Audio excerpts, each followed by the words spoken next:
What's your name? My name is student name. I am from country. Nice to meet you.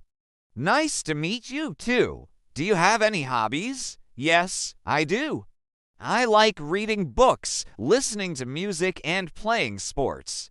That's great. What kind of sports do you play? I play basketball, soccer, and volleyball. I see. Which sport is your favorite? My favorite sport is basketball. I also like swimming, but I can't swim very well. How about you? What do you like doing in your free time?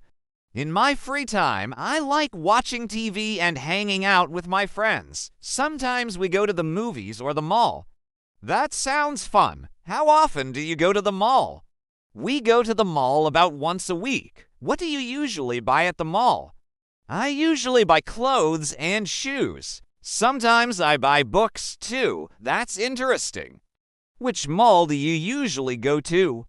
I usually go to the Galleria. It's near my house.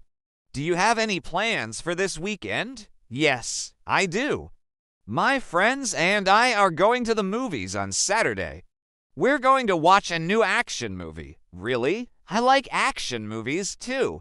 What movie are you going to watch? We're not sure yet. We're going to decide later today. Oh, okay. Do you want to go to the movies this weekend? Yes, I'd love to, but I have to work this weekend. I'm sorry. Oh, that's okay. Maybe next weekend. Okay, let me know when you want to go. Okay, I will. Bye. Bye.